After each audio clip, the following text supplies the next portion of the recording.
engage in critical self-talk or unhealthy habits or lack of self-care or addictions or even a refusal to go after your dreams. Anytime you engage in behaviors that are directed at yourself, that are counterproductive or hurtful or even abusive, you're punishing yourself. And maybe you tend to punish yourself with negative self talk. That's sort of the most common. You tell yourself things like, I'm stupid, I'm ugly, I'm unlovable, I never get it right. Or you engage in counterproductive behavior like staying out late drinking with friends before a big interview or work presentation. You know it's going to make it harder for you to perform well the next day. You might also repeat old stories that stop you from taking action towards your goals and make you feel badly about yourself. So, for instance, you might remind yourself, um, don't bother starting a new diet, but you never once stuck to a diet more than a week. You're doomed to always be overweight, so just don't bother. You might even add in a bit more to this internal dialogue that's more self-punishing, like you've always been fat, you will always be fat, and no man will ever be attracted to you, or woman will be attracted to you because you're fat.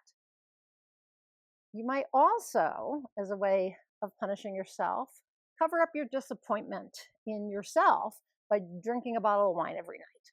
Rather than making a new and different effort to succeed, you numb yourself with alcohol and remain stuck. Your mental chatter in this case says, I will never succeed, nothing will ever change, so it doesn't matter if I drink, I'll just go ahead and do that. So, why would you punish yourself? Mental health professionals say there are a variety of psychological, emotional, and social reasons for doing this. So I want to just cover 8 of the most common reasons why you might be punishing yourself. The first one is guilt and shame. Guilt and shame. You feel guilty or ashamed of your past actions and mistakes, or you feel ashamed of yourself and your past behavior, maybe even your current behavior. And self-punishment becomes a way to sort of atone for perceived wrongdoings on your part. You don't have to admit to any wrongdoings to anyone but yourself. But in this case, and you may feel you deserve to suffer because you believe that you've caused harm to others, or you've somehow violated your own moral code, or just done something that you know is wrong or so-called bad, right? Okay, so the second reason is low self-esteem. If you suffer from low self-worth or self-esteem, you may feel unworthy of kindness, love, success, happiness. And even if you receive these things, you push them away, believing that you are too inadequate or flawed to accept them. You're too inadequate or flawed to receive love or kindness or success or happiness. Self-punishment then becomes a way to reinforce your belief that you don't deserve good things. It's a tool used to beat yourself up for who you are or who you've been and your past failures. Number 3 is self-criticism. You may have internalized harsh critical voices from your past, maybe your parents or a teacher or someone like that.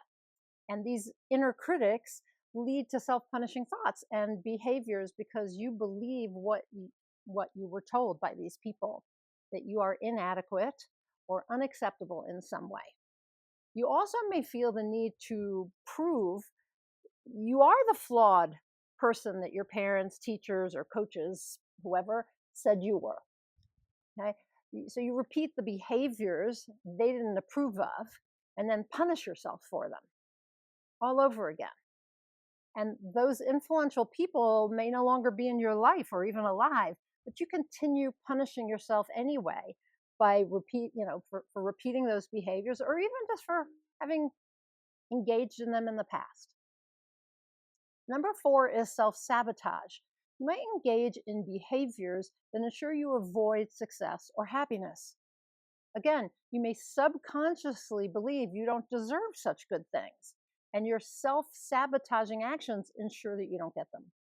Self-sabotage can show up as engaging in behaviors that undermine your progress, success, or well-being.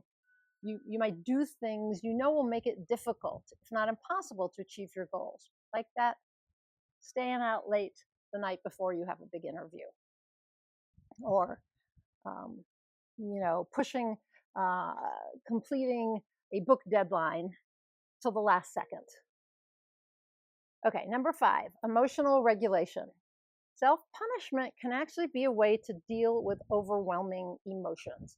If you don't believe your emotions are valid or shouldn't be expressed, you penalize yourself in some way for actually having those emotions. So self-punishment can actually also serve as a distraction or a way to internalize or lessen the emotional pain that you're feeling.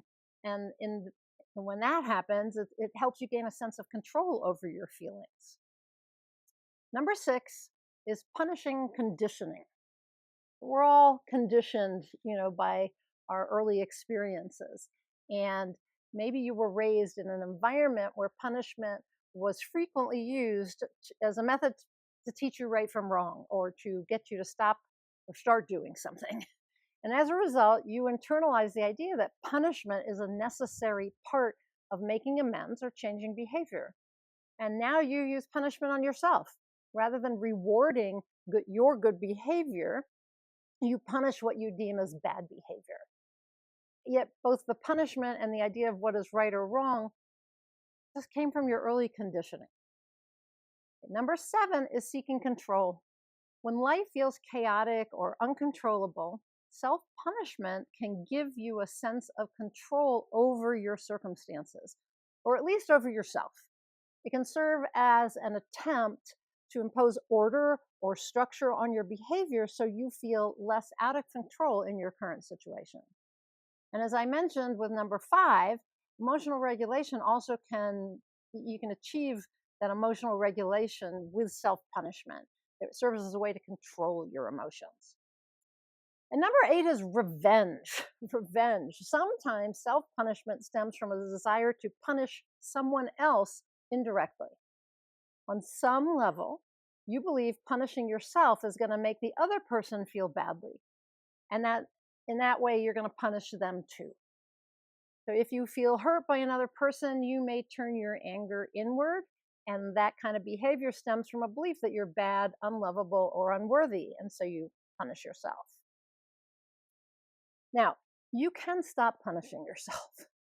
When you become conscious of your self-punishing behavior, you can choose to treat yourself differently.